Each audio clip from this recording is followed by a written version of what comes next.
welcome back to the channel. In the last video, we learned about HTML and a few tags. In this video, we are going to continue learning those tags and we are going to learn one more new coding language, which is CSS. Now you might be thinking, why are we learning CSS? Well, CSS is important for designing and styling the web page. Full form of CSS is Cascading Style Sheet. In this video, we are going to continue the web page we made in the last video. Let's get started. But before we get started, don't forget to like and subscribe.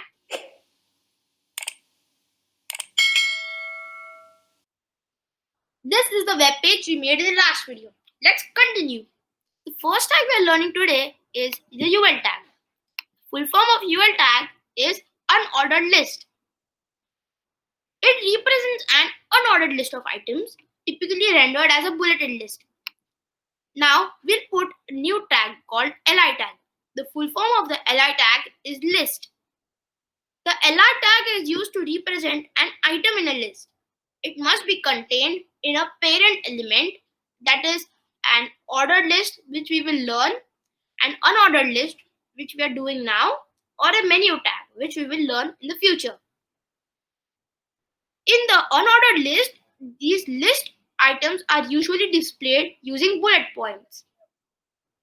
In the li tag, we will put a paragraph saying I love coding. Whenever you make changes in the file, remember to press Ctrl S or save the file. To see its effects and changes you have done in the file, always reload your web page. As we can see, the I love coding paragraph tag has come bulleted and a little more further than the rest of them. Why, you might be asking? Well, this is because it is put in an UL or unordered list. Now we will learn about one more tag called the ordered list. The ordered list does the same work as the UL list, but the full form of OL is ordered list. It means it will put them in a specific order. The OL tag defines an ordered list and it can be numerical or alphabetical. Now we will put an li tag in this too. And the paragraph tag will say I love HTML.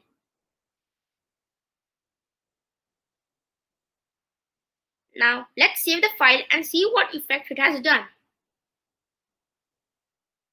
Now we can see that it has put the number 1. In this case, we have arranged the ordered list in a numerical order. Now we will learn about the ahref tag. The ahref tag is used to insert links into our web page. Always remember, before we insert any link, you have to put https : before putting the link. Now we will try putting Google's homepage link in our website, that is www.google.com. But this will not be displayed in our web page. For the link to be displayed in our web page, we have to put the display name between the opening and closing tag. As we are putting Google, now we will put the word Google between the 8 tags. Save the file and reload to see the effects.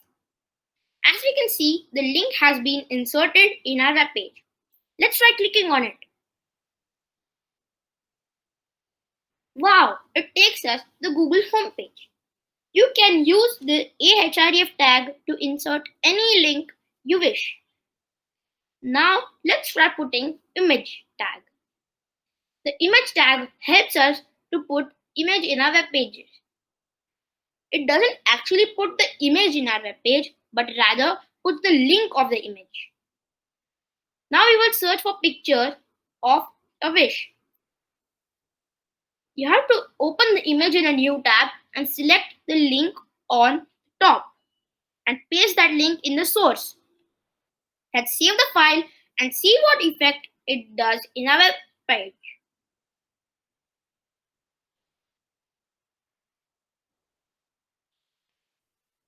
We can see that the image has been inserted.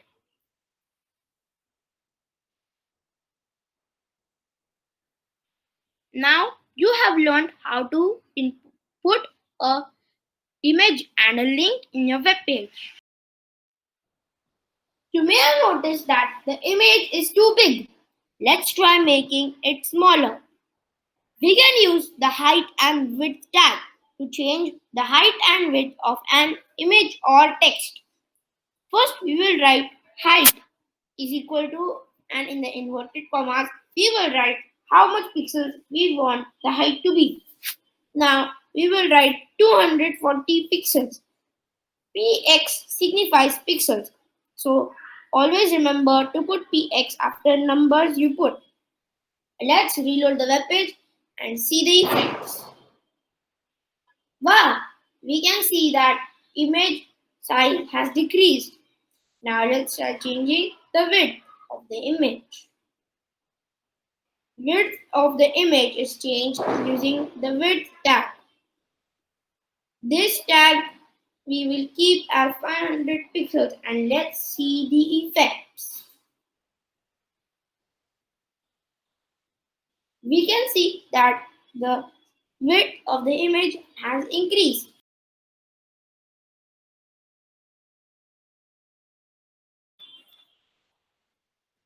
The height and width tag that we have learned is the beginning of learning styling in CSS. Now we will start putting CSS into our HTML web page. First, you have to create a new file. You can create a new file by clicking Ctrl N or going to File, Create New File. But Ctrl N is easier. So, you have to save this file inside the codes folder as style.css. You can keep any name you want, but remember to put .css after the name of the file. Now, we know that we want to link both of these files together. But does the computer know that? No, right? So, we need to tell the computer that these two are connected. To do that, we have to put link inside the head tag. Either you can write one by one or you can simply write link and press enter. The auto type in Sublime Text will do it for you. Inside the href, you can write the path of the file or name of the file. We will write the name of the file more often. Now, we will learn how to change background color of our web page. To do that, first we have to write body, flower brackets and press enter. Now let me explain. The body, why did we write the word body there? This is because we want to define that we are changing the background image or background color of the body only, nothing else. So, and whatever we write inside the flower brackets will be affected to the body tag. Now, let's change the background color. You can write background color and the auto type will do it for you. Then put colon and write the color you want. We will keep blue and always remember to put a semicolon after the tag in CSS. Now let's reload the web page.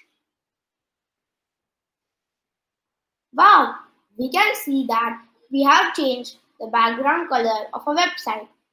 Now we can also keep the background color of our image specific we want by using hex code or RGB color. First, we will see how to open the hex or RGBA. You can go in Google and search for HTML color picker. There you will see the hex code. That code helps the computer to define what color you wish. We will go to a mild blue color and select this.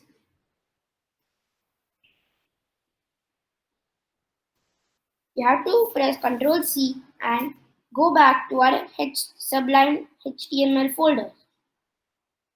And in place of blue, you have to write that hex code. You can press Ctrl S and see the effects. Wow! We can see that we can change the background color as we wish. Now, I will show you one more way of changing the background color.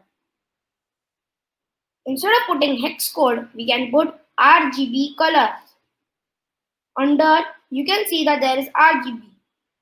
We can also use that. Let's change the color a little bit to orange.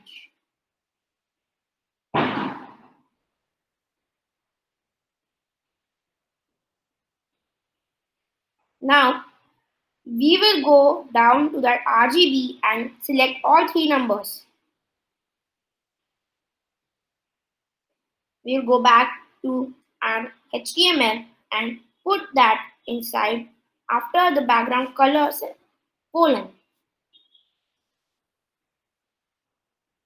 Now let's see what effect it does in our web page. Wow, we can see that we have changed the background color according to our choice. Thank you guys for watching the video. We will learn more about HTML tags and CSS in the upcoming videos.